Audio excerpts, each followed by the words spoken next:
ہندوستانی حکمران شاید ابھی نہیں جانتے کہ انہوں نے کس قوم کو للکارا ہے۔ اس وقت جو ٹینک میرے قدموں کے نیچے ہے، یہ ٹینک انڈیا کی ایلیفنٹ آرمی یعنی فرسٹ آرم ڈویژن کا ٹینک ہے۔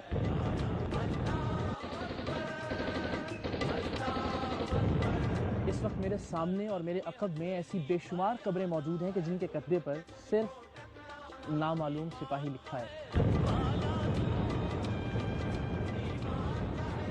اے وطن، تو نے پکارا تو لہو کھول اٹھا، تیرے بیٹے تیرے جانباز چلے آتے ہیں۔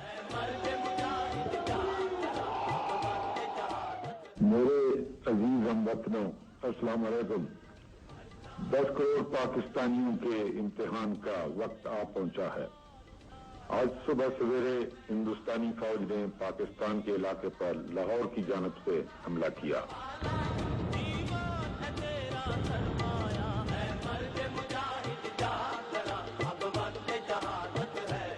6 ستمبر 1965 کی صبح تک کون جانتا تھا کہ تاریخ ایک عظیم مارکے کی گواہ بننے جا رہی ہے؟ کسے خبر تھی کہ ایک ایک محاذ پر جرت اور عظمت کی ناقابل فراموش داستانیں رقم ہونے کو ہیں؟ کسے معلوم تھا کہ سرزمین پاک و ہند لا الہ الا اللہ محمد الرسول اللہ کے ماننے والوں کی ہیبت اور ان کی حمیت سے دہلنے والی تھی؟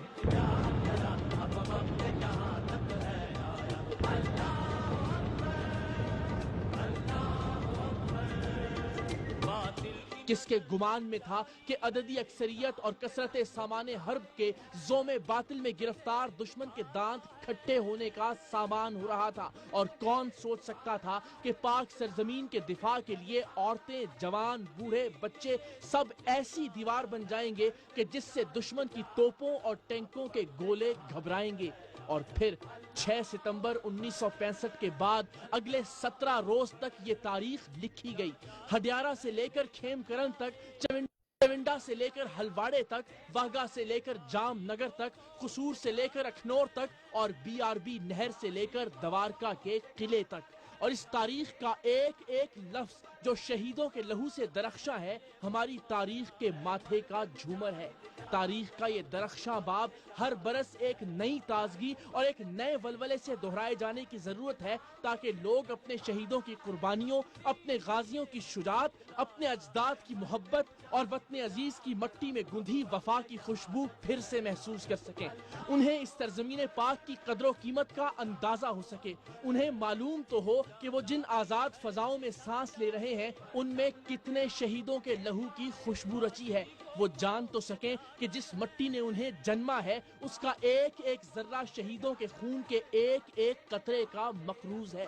انہیں احساس تو ہو کہ جن پانیوں پر آج وہ راج کر رہے ہیں، ان پر حکمرانی کے لیے خون کی نہ جانے کتنی ندیاں بہائی گئیں۔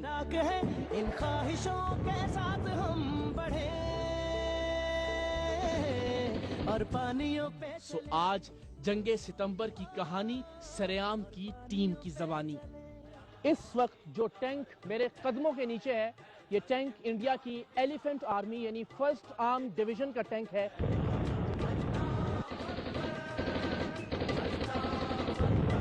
اس وقت میرے سامنے اور میرے عقب میں ایسی بے شمار قبریں موجود ہیں کہ جن کے کتبے پر صرف نامعلوم سپاہی لکھا ہے۔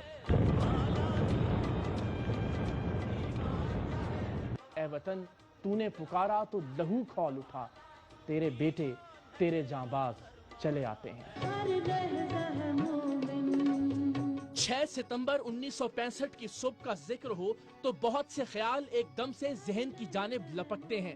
لاہور کی سرحد، صدر ایوب کا ریڈیو پر خطاب، بھارتی جرنیل کا لاہور کے جم خانہ میں ناشتہ کرنے کا خواب۔ سو آئیے ایک ایک کر کے ان پہ بات کرتے ہیں۔ 6 ستمبر کی صبح صدر ایوب کا ریڈیو پاکستان پر قوم سے خطاب دنیا کی جنگی تاریخ کا ایک اہم اور ناقابل فراموش حصہ ہے۔ کم از کم مجھے تو دنیا کی حالیہ تاریخ میں 2 ہی جنگی خطابات نے متاثر کیا۔ ایک دوسری جنگ عظیم میں برطانوی وزیر اعظم ونسٹن چرچل کی شہرۂ آفاق تقریر "We shall fight on the beaches"، اور پھر 6 ستمبر 1965 کی صبح پاکستان پر بھارت کے حملے کے بعد صدر ایوب خان کا قوم سے خطاب۔ یہ ریڈیو پاکستان ہے۔ چند لمحے بعد صدر پاکستان فیلڈ مارشل محمد ایوب خان قوم سے خطاب فرمائیں گے۔ پاکستان کے 10 کروڑ عوام جن کے دل کی دھڑکن میں لا الہ الا اللہ محمد الرسول اللہ کی صدا گونج رہی ہے، اس وقت تک چین سے نہیں بیٹھیں گے جب تک دشمن کی توپیں ہمیشہ کے لیے خاموش نہ ہو جائیں۔ ہندوستانی حکمران شاید ابھی نہیں جانتے انہوں نے کس قوم کو للکارا ہے۔ پاکستان کے 10 کروڑ عوام جن کے دل کی دھڑکن میں لا الہ الا اللہ محمد رسول اللہ کی صدا گونج رہی ہے، اس وقت تک چین سے نہیں بیٹھیں گے جب تک دشمن کی توپیں ہمیشہ کے لیے خاموش نہ ہو جائیں۔ ہندوستانی حکمران شاید ابھی نہیں جانتے کہ انہوں نے کس قوم کو للکارا ہے۔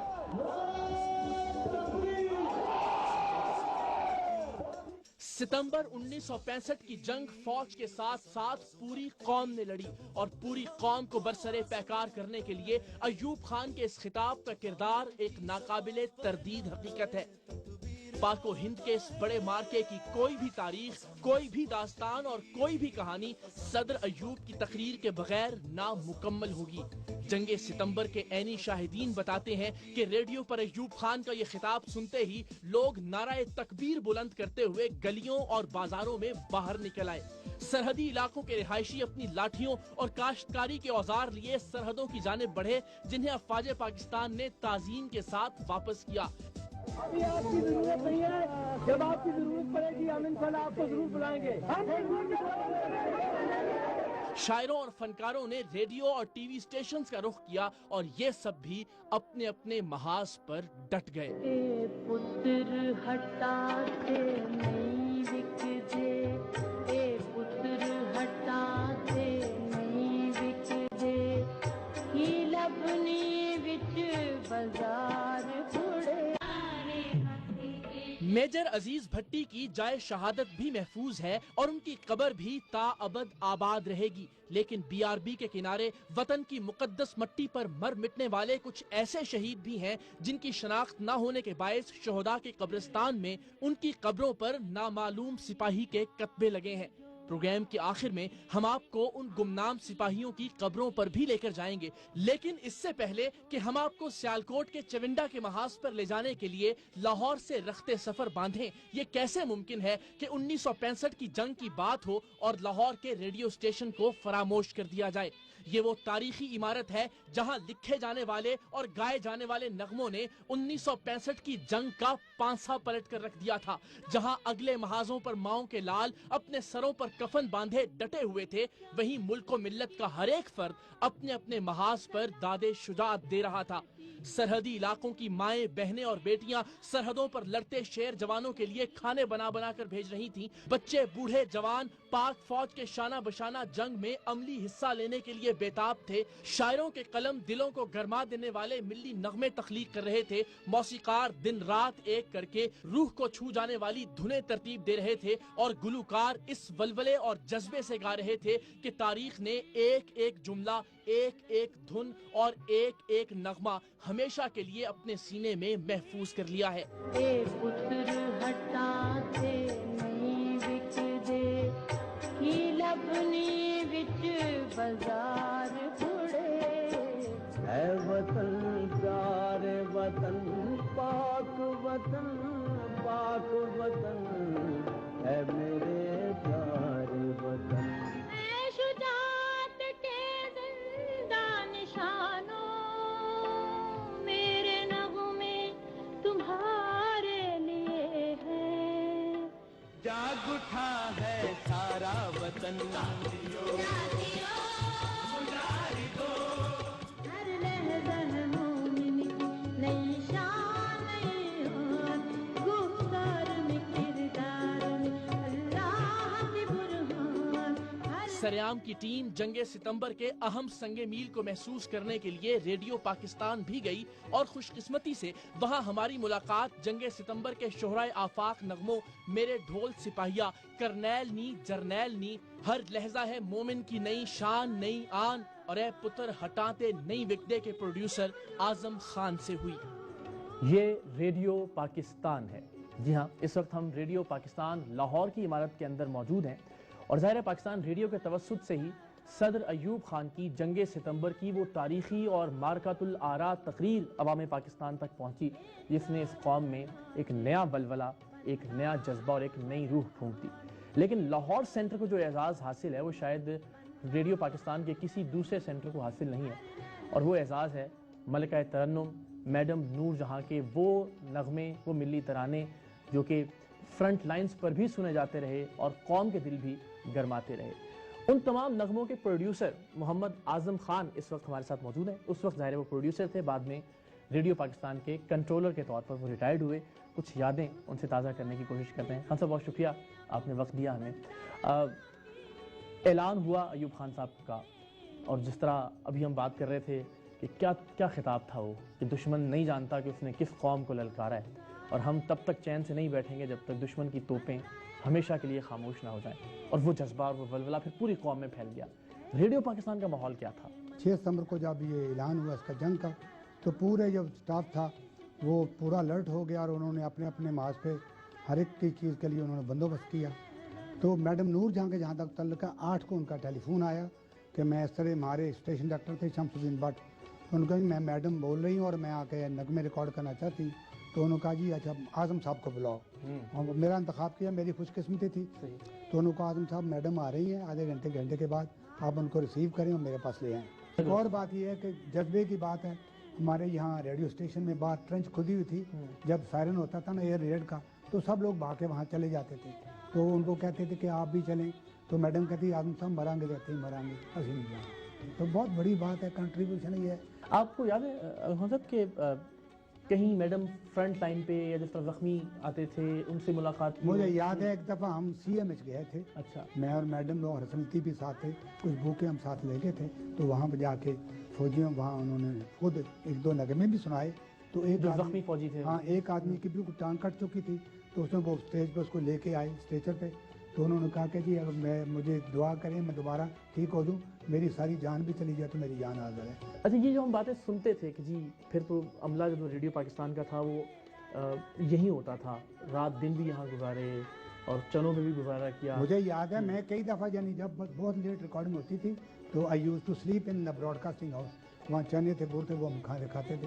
اب جب جتنے بھی نغمے ذہن میں آتے ہیں جنگ ستمبر کے بالخصوص، اگر 1 2 3 ہم آپ سے پوچھیں کہ آپ کے خیال میں آپ کے اپنے دل کو زیادہ قریب کون سے نغمے سب سے زیادہ جو نغمہ مجھے بھی ٹچ کیا وہ اے پتر ہٹا دینی وک دے۔ اس کے لیے میں چھوٹی سی گزارش کروں کہ جب یہ میں نے ریکارڈنگ کی، ریکارڈنگ کرنے کے بعد میں نے سنا تو میں بھی رو رہا تھا، سوفی صاحب بھی رو رہے تھے اور میڈم بھی رو رہے تھے۔ یہ کتنا گانا ہم نے کیسا گا لیا، اے پتر ہٹا تینی وک دے کی لبنی وچ بازار کو، اور یہ گانا امر ہو گیا۔ اور ابھی دیکھی سنے تو آپ کے روح کھڑے ہو جاتے ہیں۔ بات سن کے رونگٹے کھڑے ہو جائیں۔ سر اللہ آپ کو سلامت رکھے ہمارے سروں پہ۔ بہت شکریہ آپ نے وقت بیٹے، نکالا بس ہم سے میرے بات لیے کرنے دعا کے کرو اللہ تعالیٰ مجھے صحت دے، آمین۔ اس قوم کے لیے ہم بھی پھر بھی آزاد لیے۔ انشاءاللہ، بہت شکریہ سر۔ اپنی جان نذر کروں۔ اب ہماری منزل تھی سیالکوٹ، جہاں کے چونڈا کے محاذ سے بے پناہ رومانویت اور جذباتیت وابستہ تھی۔ جنگ عظیم کے بعد ٹینکوں کی سب سے بڑی لڑائی پاکستانی فوجیوں کے اپنے جسموں سے بم باندھ کر بھارتی ٹینکوں کے پرخچے اڑا دینے کی داستانیں، اور بھارت کی بلیک ایلیفنٹ فورس کے اپنے ٹینک پاکستان کی سرزمین پر چھوڑ کر بھاگنے کے واقعات۔ سیالکوٹ پہنچتے ہی چونڈا کے شہداء کی یادگار پر ایک ایسا ہی ٹینک ہمارے ہتھے چڑھ گیا جسے پاک فوج کے بھرپور وار کے بعد دشمن پاکستانی سرزمین پر ہی چھوڑ کر بھاگ گیا تھا۔ ہم اس وقت موجود ہیں چونڈا میں یادگار شہداء کے اندر، اور اس وقت جو ٹینک میرے قدموں کے نیچے ہے یہ ٹینک انڈیا کی ایلیفنٹ آرمی یعنی فرسٹ آرم ڈویژن کا ٹینک ہے، جسے بھارتی سورما پاکستان کے شیر دل جوانوں کے سامنے چھوڑ کر بھاگ گئے تھے۔ پاکستان کو دھمکیاں دینے والے، پاکستان کو نیست و نابود کرنے کے خواب دیکھنے والے اور پاکستان کو ختم کرنے کا بیان دینے والے مودی صاحب، آپ اور آپ کی نااہل کابینہ کے لیے یہ ایک نشان عبرت ہے۔ اس ٹینک کو دیکھیے، اپنی اوقات کو یاد رکھیے۔ یہ دھرتی، یہ پاکستان لا الہ الا اللہ محمد الرسول اللہ کے نام پر بنا ہے، اور انشاءاللہ ہمیشہ قائم رہنے کے لیے۔ یادگار سے متصل شہداء کی قبریں آج بھی اسی طرح سے تر و تازہ ہیں۔ سچ ہے، شہیدوں کی قبریں منور رہتی ہیں، وہ زندہ ہیں اور ان کی زندگی ان کی قبور کے اطراف محسوس کی جا سکتی ہے۔ چونڈا میں یہ جنگ ستمبر کے کچھ شہداء کی قبریں ہیں، اور جس قبر کے پہلو میں اس وقت میں موجود ہوں اس میں 3 شہداء مدفون ہیں، یا یوں کہہ لیجئے کہ 3 شہداء کے کچھ اعضاء مدفون ہیں۔ ہماری اور آپ کی حفاظت کے لیے یہ لوگ نہ جانے کس کس انداز میں لڑے، کس کس جرت اور کس کس بہادری کا مظاہرہ کیا، اور پھر کس کس طرح سے شہادت کا رتبہ حاصل کیا، اور پھر اس طرح سے مدفون ہوئے۔ ہمارے آج کے لیے ان لوگوں نے اپنا کل قربان کر دیا۔ آپ کے اور ہمارے بچوں کی ہنسی کے لیے یہ اپنے بچوں کو یتیم چھوڑ گئے، اور دھرتی ماں کے لیے یہ اپنی ماؤں کو روتا چھوڑ گئے۔ لیکن قربانیوں کا یہ سلسلہ آج بھی جاری ہے۔ جرت اور بہادری کی مثالیں آج بھی اسی طرح سے رقم کی جا رہی ہیں۔ اے وطن تو نے پکارا تو لہو کھول اٹھا، تیرے بیٹے تیرے جانباز چلے آتے ہیں۔ شہداء کی قبروں پر فاتحہ خوانی کے بعد ہم اس میدان کارزار کی جانب بڑھے جہاں اب کچھ کھیت اور کچھ گھر آباد ہو گئے ہیں۔ میرے عقب میں جتنا بھی علاقہ آپ دیکھ رہے ہیں، یہ ستمبر 1965 میں میدان کارزار تھا۔ بین الاقوامی اخبارات نے لکھا کہ دوسری جنگ عظیم کے بعد ٹینکوں کی سب سے بڑی لڑائی اسی علاقے میں ہوئی، اور الحمدللہ اپنے سے 5 گنا بڑے دشمن کو پاک سرزمین کے محافظوں نے مار بھگایا۔ اس وقت اس فضا میں اس وقت کے شہداء اور غازیوں کی جرت اور بہادری کی داستانیں گونج رہی ہیں۔ ہمارے ارد گرد جو فصلیں ہیں، یہ پانی سے کہیں زیادہ وطن عزیز پر اپنی جان نثار کرنے والے شہداء کے لہو سے سیراب ہیں، اور میرے سامنے کی آبادی پر لہلہاتے پاکستان کے سبز ہلالی پرچم صدقہ ہیں دھرتی ماں پر اپنی جان وار دینے والوں کا۔ یہی چونڈا کا وہ محاذ تھا جہاں دشمن کے 300 ٹینک فرزندان پاکستان کے حوصلوں سے ٹکرائے تھے۔ یہی وہ مقام تھا جہاں بھارت کی توپیں ہمارے شیر جوانوں کے سینوں کے مد مقابل آئی تھیں۔ یہی وہ جگہ تھی جہاں ہندوستان کی آگ اگلتی بندوقیں اور دھرتی ماں کے بیٹوں کا شوق شہادت نبردآزما ہوا تھا، اور اللہ کی مدد سے تاریخ نے فتح مادر وطن کی روشن پیشانی پر تحریر کی۔ دشمن کے آہنی ٹینک، بھاری بھرکم توپیں اور سلگتی گولیاں شکست سے دوچار ہوئیں۔ پاکستان کے ڈھول سپاہیوں کے ناقابل تسخیر حوصلے، کشادہ سینے اور جذبہ شہادت جیت گیا، کیونکہ تختہ و تخت میں سے ایک چنا کرتے ہیں۔ ہم عجب شان سے دنیا میں جیا کرتے ہیں، توپ کیا چیز ہے، بندوق کسے کہتے ہو، ہم تو ٹینکوں کی صفیں چیر دیا کرتے ہیں۔ اپنی جان اپنی جان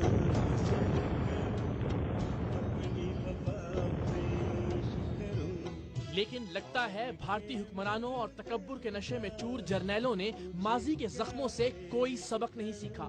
ہندوستان کی حیوانیت، درندگی اور بربریت آج بھی جاری ہے، اور بھارت کا یہی مکروہ چہرہ دکھانے کے لیے سریام کی ٹیم نے سیالکوٹ ورکنگ باؤنڈری پر موجود اس گاؤں کا رخ کیا جہاں حال ہی میں بھارتی جارحیت بلا اشتعال فائرنگ اور بمباری سے 8 پاکستانی شہید اور درجنوں زخمی ہو گئے تھے۔ ہندوستان کا اصل چہرہ تو 1947 ہی میں بے نقاب ہو گیا تھا، لیکن جنگ ستمبر 1965 میں اس کی اصل درندگی اور بربریت کھل کر سامنے آئی۔ کس طرح سے معصوم شہری آبادیوں پر بمباری کی گئی، کس طرح سے مسافر گاڑیوں کو نشانہ بنایا گیا، اور کس طرح سے بین الاقوامی ضابطوں کی خلاف ورزی کرتے ہوئے پاکستانی حدوں کے اندر داخل ہو کر بے گناہ لوگوں کا خون بہایا گیا۔ لیکن آج پورا پاکستان پرسکون اور پر یقین ہے، کیونکہ ہم جانتے ہیں کہ ہماری ماؤں اور بہنوں کی عزتوں کی حفاظت کرنے والے اس وقت بھی ملک کی سرحدوں پر اپنی جان ہتھیلی پر رکھ کر لڑائی میں مصروف ہیں۔ ہمارے بچوں کے مستقبل کو محفوظ کرنے کے لیے اس ملک کی برف پوش چوٹیوں پر اس وقت بھی ہمارے جوان پہرا دے رہے ہیں، اور آپ کی اور ہماری زندگیوں کی حفاظت کے لیے شمالی وزیرستان سے لے کر کراچی تک اس ملک کا ایک ایک جوان اپنے فرض کی ادائیگی میں اپنے خون کا نذرانہ پیش کرنے کے لیے مکمل طور پر تیار ہے۔ ہمارے بالکل عقب میں 1 کلومیٹر کے فاصلے پر سیالکوٹ ورکنگ باؤنڈری ہے، جہاں سے مارٹر گولے فائر کیے گئے اس شہری آبادی پر آپ اندازہ کیجئے کس طرح سے دھجیاں اڑائی جا رہی ہیں بین الاقوامی قوانین کی، جنگی قوانین کی، اور وہ گولا یہاں کندن پور کے اس چوک میں آ کے گرا۔ یہ اس کے نشانات ابھی بھی باقی ہیں۔ یہاں وہ گولا گرا، یہاں سے ارد گرد کی دیواریں آپ دیکھ سکتے ہیں کس طرح سے چھلنی ہوئی، اور یہاں جو معصوم لوگ تھے ان کا جو حشر اور جو حال ہوا اور جو شہادتیں ہوئیں، ان کے خون کے دھبے اس وقت یہاں موجود ہیں۔